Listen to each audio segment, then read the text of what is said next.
देश भर के पर्यटक नैनीताल साफ हवा और स्वस्थ होने आते हैं, लेकिन नैनीताल के बीचों बीच का कूड़ा बीमार कर रहा है। हाई कोर्ट के पास में मेट्रोपोल में कूड़ा को डंप किया जा रहा है, जिसके बाद में उसको हल्द्वानी भेजा जा रहा है। मेट्रोपोल पार्किंग में बदबू फैल रही है तो बीमारी का खतरा और भी ज्यादा बढ़ गया है। वहीं मच्छर और कीड़े पैदा हो रहे हैं, जिससे नैनीताल शहर में बीमारियां फैलने का खतरा और भी ज्यादा बढ़ गया है। तो वहीं नगर पालिका को महीने भर पहले इसको हटाने के निर्देश दिए गए थे, लेकिन अब तक यहां से कूड़ा नहीं हटाया जा सका।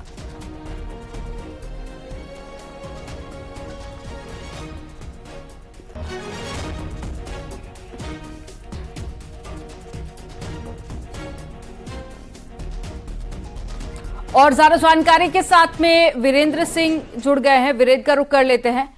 वीरेंद्र, आप इस वक्त कहां पर मौजूद हैं? तस्वीरें आप दिखाइए और साथ ही ये भी आप बताइए कि 17 तारीख तक मौसम विभाग ने अलर्ट तो जारी कर दिया है, लेकिन क्या अब प्रशासन की तरफ से वो पुख्ता इंतजाम किए गए हैं ताकि जो आम जनजीवन है वो प्रभावित ना हो?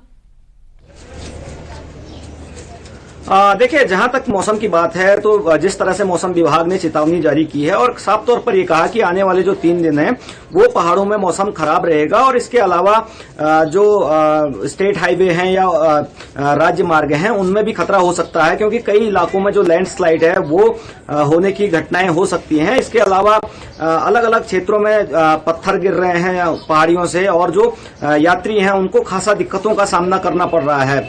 स्टेट की बात करी जाए तो स्टेट में ओवरऑल 100 से ज्यादा सड़कें अब तक बंद हैं और जो पिछले दिनों बारिश आई थी, आपदा आई थी, उस आपदा के चलते आज भी सड़कें नहीं खोली जा सकी हैं।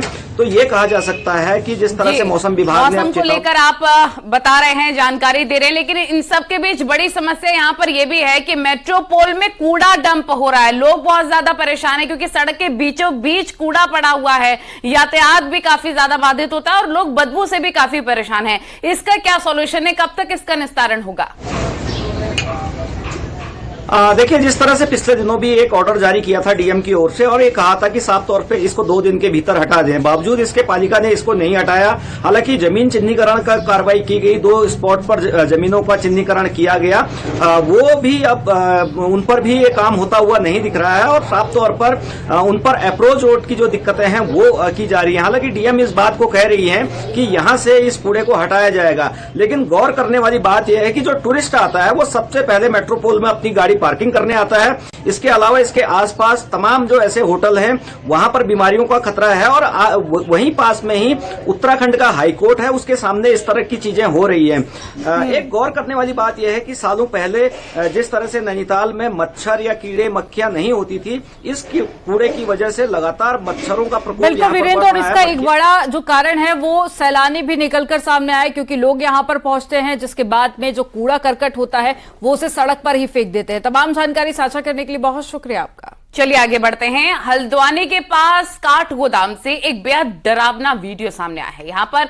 ट्रेन से उतर रही महिला अचानक से फिसल गई और चलती ट्रेन के साथ घसीटने लग गई, लेकिन जीआरपी के जवानों ने फौरन त्वरित कार्रवाई करते हुए अपनी जान पर खेलकर सूझबूझ दिखाते हुए महिला को बचा लिया, जिसके बाद जीआरपी जवानों की तारीफ हो रही है। दमुआ डूंगा शिवपुरी निवासी आनंदी देवी अपने परिवार वालों को छोड़ने के लिए स्टेशन आई थी और इस दौरान ट्रेन से छोड़ने के बाद सुबह 11:15 बजे वापस उतरने लग गई और इसी दौरान ट्रेन चल पड़ी और आनंदी देवी का पैर फिसल गया। महिला हवा में लटक गई और प्लेटफॉर्म से घसीटने लग गई। इस दौरान जीआरपी जवान ने तुरंत कार्रवाई करते हुए उनकी जान बचाई है। अब उनकी जीआरपी जवानों की काफी ज्यादा तारीफ हो रही है।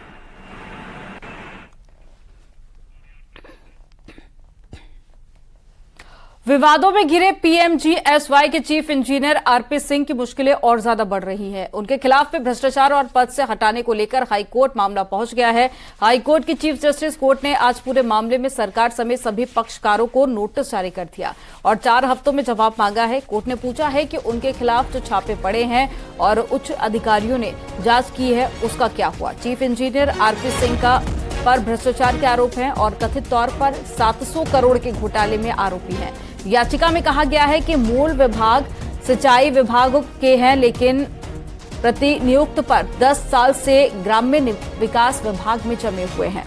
तो कई गंभीर आरोप लगाए गए, जिसके बाद में अब सुनवाई होगी तो सभी पक्षकारों से जवाब मांगा गया है। माननीय उच्च न्यायालय ने सरकार से कहा है कि वो बताएं कि ये जो रेड पड़ी थी इस अधिकारी के यहाँ और जो जांच गठित हुई थी उस पर क्या फाइनल कोई एक्शन हुआ, क्या रिजल्ट हुआ उसका। और बद्रीनाथ केदारनाथ मंदिर समिति ने बद्रीनाथ धाम में दरार पड़ने की खबर का खंडन कर दिया है और कहा है कि बद्रीनाथ धाम में कहीं कोई भी दरार नहीं है, ये सिर्फ एक अफवाह है जिससे बद्रीनाथ धाम की यात्रा में फर्क पड़ सकता है। बद्रीनाथ केदारनाथ मंदिर समिति की माने तो बद्रीनाथ मंदिर के सिंह द्वार में कोई नई दरार नहीं देखी गई है और न ही बद्रीनाथ मंदिर क्षेत्र में भूधसाव हो रहा है। बीकेटीसी ने कहा है कि एएसआई की तरफ से बद्रीनाथ मंदिर के सिंहद्वार में पहले से आई हल्की दरार का मरम्मत कार्य चल रहा है, वर्तमान में कोई नई दरार नहीं है।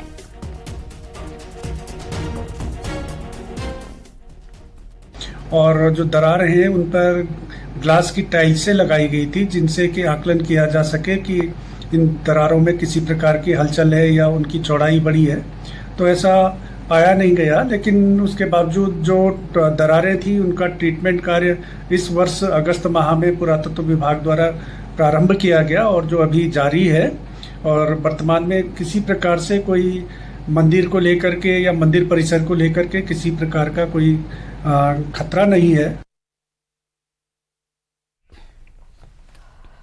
8 और 9 दिसंबर को देहरादून में ग्लोबल इन्वेस्टर समिट होनी है। इसे लेकर कल देश की राजधानी दिल्ली में कर्टेन रेजर जारी कर दिया गया। सीएम पुष्कर सिंह धामी ने उत्तराखंड ग्लोबल इन्वेस्टर समिट का कर्टेन रेजर जारी किया है और सीएम धामी ने अपने कई विभागों की पॉलिसियों को आगे रखकर इन्वेस्टर्स को उत्तराखंड में निवेश करने के लिए आमंत्रित किया है। और इस दौरान में सीएम धामी ने 3 निजी कंपनियों से करीब 7,000 करोड़ रुपए के एमओयू साइन किए हैं।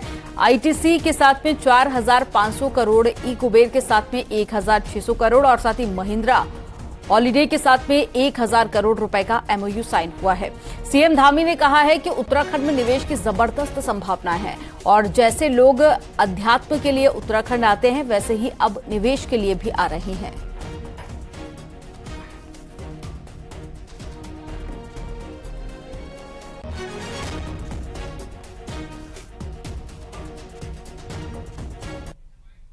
के अवसर पर 7,000 करोड़ के एमओयू साइन हुए हैं और बड़ा लोगों के अंदर उत्साह भी है और आकर्षण भी है उत्तराखंड में निवेश करने के लिए। और हमने अच्छी तैयारी भी की हुई है कि निवेशक आए तो उनको किसी प्रकार की परेशानियों का सामना न करना पड़े, आसानी से उनका निवेश धरातल पर उतरे। उसके लिए जहां 6,000 एकड़ का लैंड बैंक हमने बनाया है, कई प्रकार की जो नीतियां हैं उन्हें भी हमने प्रख्यापित किया है। 30 से अधिक नीतियां हम लाए हैं। सिंगल विंडो सिस्टम को हम मजबूत कर रहे हैं। लोकसभा चुनाव को लेकर बीजेपी की ताबड़तोड़ मीटिंग जारी है। देहरादून और हल्द्वानी के बाद तीसरा सम्मेलन अल्मोड़ा में किया गया। इसमें पिथौरागढ़, बागेश्वर, चंपावत जिले के जिलाध्यक्ष और महामंत्री भी शामिल हुए। सम्मेलन में सभी बीजेपी विधायकों को पहुंचना था लेकिन ज्यादातर विधायक नहीं पहुंच सके। सम्मेलन से कार्यकर्ताओं में लोकसभा चुनाव के लिए जोश भर गया। प्रदेश अध्यक्ष महेंद्र भट्ट ने कहा जो बूथ पिछले चुनावों में कमजोर रह गए थे उन्हें मजबूत किया जा रहा है।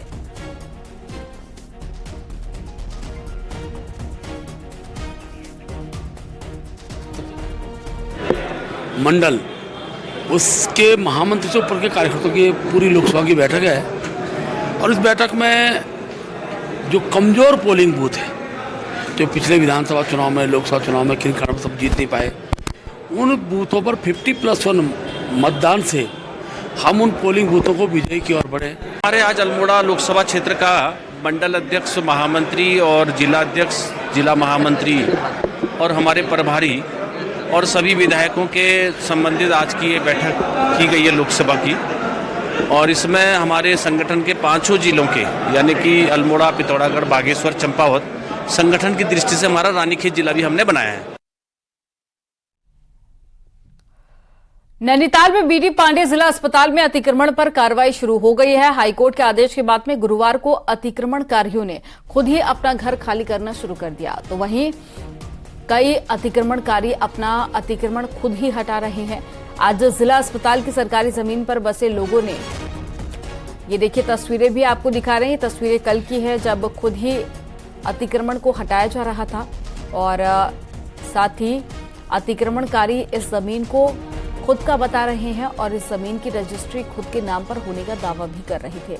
हालांकि हाईकोर्ट ने इसे नकार दिया है, तो वहीं अब प्रशासन पहले चरण में इन लोगों को घर खाली करने में मदद कर रहा है, जिसके बाद में 16 से बलपूर्वक अतिक्रमण हटाया जाएगा। जो भी प्रशासन द्वारा कार्रवाई करी जा रही है उचित की जाए, जिसमें मतलब हर एक पे ही ध्यान दिया जाए। जो सही हैं, जो खाली करने हैं वो तो है ही हैं। हम तो एक अपील और भी लगाई थी कि हम जब भी कोई निर्माण कार्य होगा इसमें प्रेशर द्वारा तो हम रिक्त कर देंगे, उसमें भी हमारे कोई गौर नहीं की। पूरक हम लोग जो हटाएंगे, अगर 15 तारीख की रात तक अगर कोई व्यक्ति अपना इन्क्रोचमेंट खुद नहीं हटाएगा तो 16 तारीख की प्रातः से फिर हम लोग खुद ही इसको हटाना शुरू करेंगे और फिर इस पर जो भी जितना भी हमने मार्किंग की है उसके हिसाब से उसको हम लोग खुद ही हटाएंगे और उसका जो फिर वसूली होगी, पैसों की वसूली भी उनसे वसूल की जाएगी। चक्राता के कनासर रेंज में करीब 1000 पेड़ों को अवैध रूप से काटने के मामले में एक आरोपी को अरेस्ट किया गया, लेकिन वन विभाग की तरफ से लचर पैरवी और कार्यप्रणाली के चलते आरोपी जेल जाने से पहले ही जमानत पर छूट गया। इस मामले में 17 आरोपियों की वन विभाग ने लिस्ट तैयार कर ली है, जिसमें से एक आरोपी को सेन सिंह को गिरफ्तार किया गया, चक्राता कोर्ट में पेश किया गया, लेकिन वन विभाग के ढीले रवैये के चलते आरोपी पहले से ही छूट गया।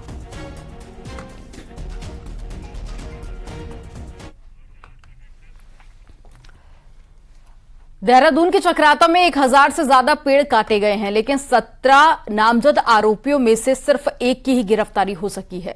वन विभाग का हाल तो ये था कि गिरफ्तारी होते ही तुरंत जमानत भी मिल गई। तो क्या है इसके अंदर की कहानी, आपको रिपोर्ट में दिखाते हैं।